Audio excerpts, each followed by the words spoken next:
Após 2 anos de guerra, Israel e Hamas aceitaram um cessar-fogo mediado pelos Estados Unidos da América.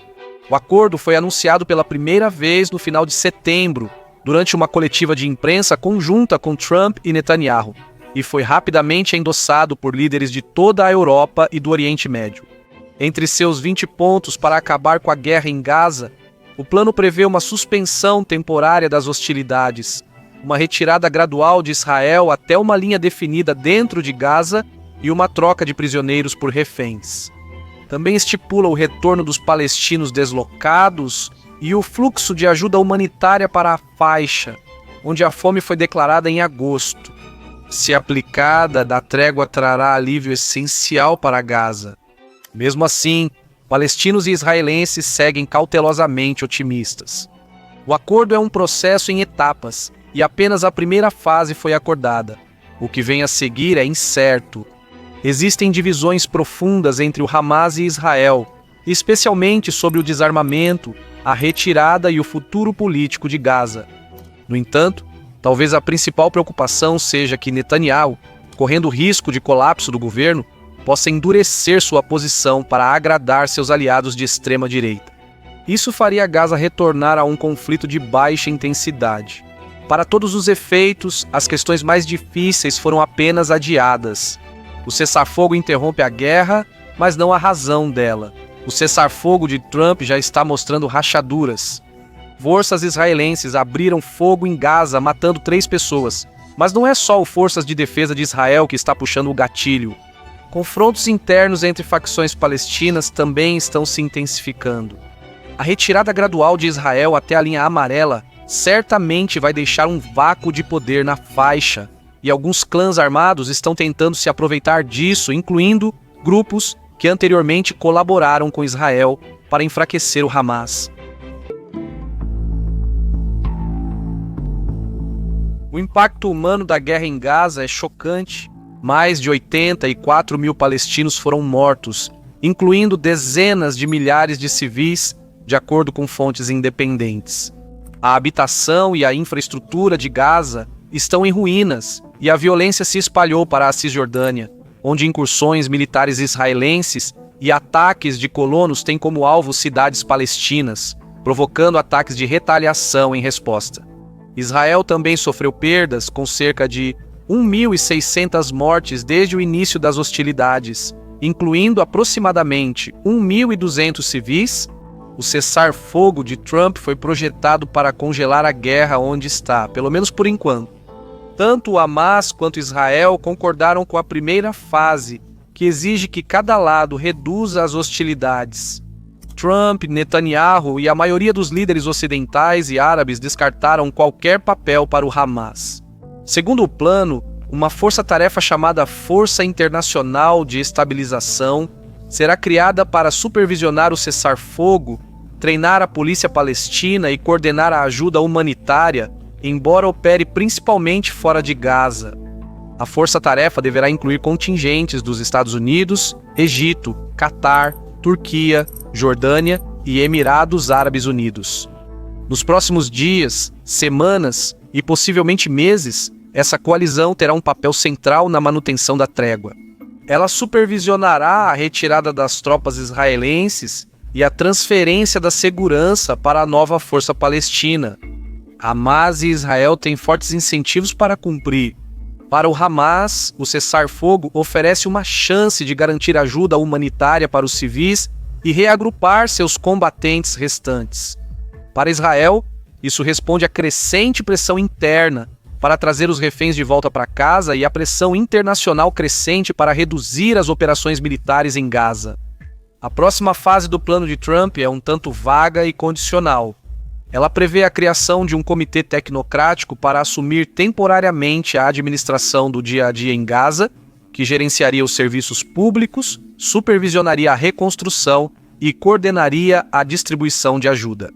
O comitê incluiria palestinos qualificados e especialistas internacionais atuando sob a supervisão de um novo órgão legal conhecido como Conselho da Paz. Presidido pelo presidente Donald Trump e contando com a participação de figuras como o ex-primeiro-ministro britânico Tony Blair, o Conselho direcionaria os recursos e estabeleceria o marco para a reconstrução de Gaza até que a autoridade palestina, que governa a Cisjordânia, conclua seu programa de reformas e esteja pronta para assumir o controle de Gaza. Muitas coisas terão que funcionar em sincronia para que isso dê certo. Em termos simples, o plano de paz de Trump visa trazer a autoridade palestina de volta para Gaza, não deixando nenhum papel para o Hamas na nova administração. Por ora, os poderes do Comitê Tecnocrático se limitam à governança básica e serviços públicos. Parceiros árabes e internacionais devem ajudar a estabelecer essa nova administração. No entanto, alguns, como a Arábia Saudita, querem que o novo comitê também lidere as negociações sobre o futuro político da Palestina. O plano de paz de 20 pontos de Trump menciona um caminho para a autodeterminação palestina e eventual criação de um Estado, mas não oferece cronograma, mecanismos de aplicação nem uma visão clara de como seria esse objetivo final. E aqui, as coisas saem completamente dos trilhos. Primeiramente, o Hamas insiste em uma retirada completa de Israel da faixa de Gaza, mas o cessar-fogo exige apenas que Israel recue até a chamada linha amarela.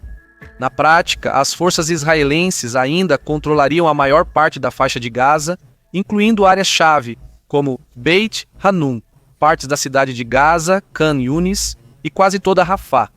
Para o Hamas isso não basta, e por isso eles insistem que todo soldado israelense deixe completamente a faixa de Gaza. Em segundo lugar, o Hamas também quer um prazo claro para um Estado palestino independente e diz que só entregará o poder a um governo tecnocrático supervisionado pela autoridade palestina e apoiado por países árabes e muçulmanos.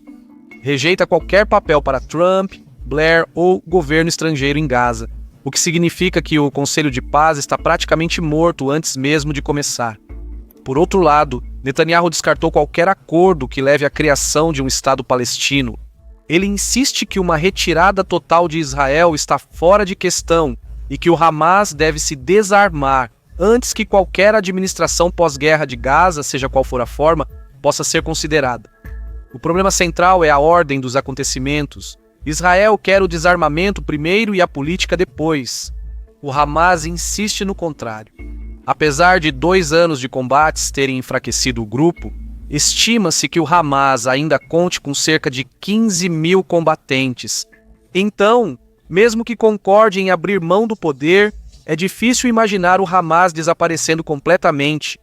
Por todas essas razões e outras mais, o futuro governo de Gaza será um tema profundamente controverso nas próximas negociações, especialmente enquanto os governos ocidentais e árabes pressionam pela participação da autoridade palestina e por uma solução de 2 estados. Netanyahu está no centro do cessar-fogo de Trump e de seu desfecho. Ele lidera um governo de coalizão frágil e há dúvidas sobre se ele vai desmoronar como resultado da trégua. Membros da extrema-direita, incluindo o ministro das Finanças Smotrich e o ministro da Segurança Nacional Ben-Gvir, expressaram oposição ao plano de paz de Trump e sinalizaram que podem deixar o governo de coalizão.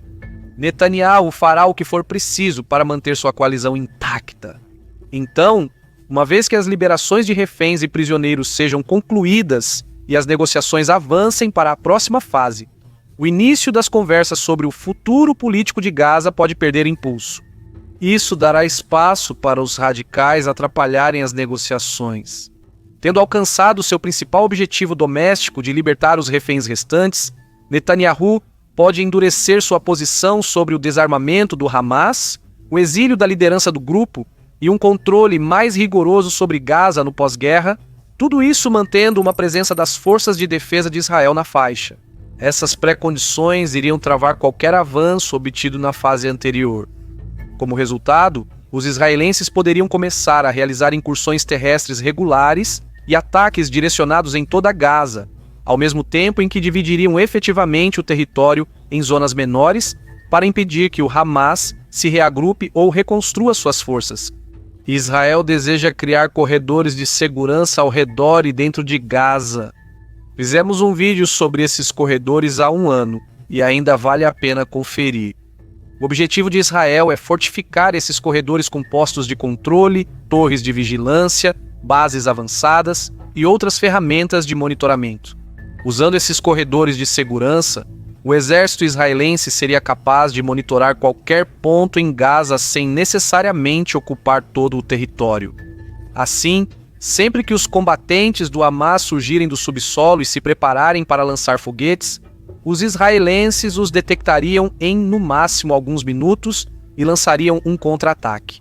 A liderança israelense acredita que esses corredores dificultariam novas transgressões do Hamas a longo prazo, ou pelo menos reduziriam seus danos.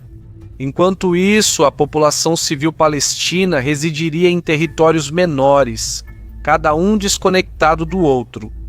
No entanto, mesmo que os israelenses prefiram esse resultado, ainda não podem impô-lo. Com o cessar-fogo de Trump, a situação em Gaza provavelmente se assemelhará à do Líbano, onde a estabilidade depende da dissuasão e não da paz.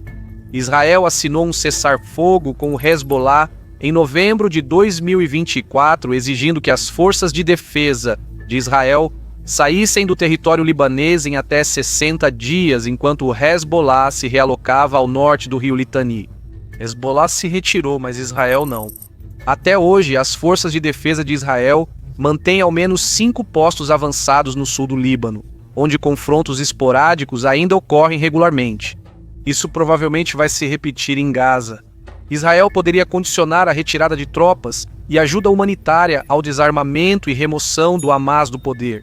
No entanto, como é improvável que o Hamas ceda, a trégua pode dar lugar a outro ciclo de conflito até o início de 2026, ainda que limitado a escaramuças de baixa intensidade. Por enquanto, as armas silenciaram sobre Gaza, mas paz não é o mesmo que silêncio. Fui seu apresentador Caspian Report, do Caspian Report. Se você aprova o que fazemos, por favor, deixe um comentário, clique no botão de curtir e talvez compartilhe o vídeo. De qualquer forma, obrigado pelo seu tempo e saúde.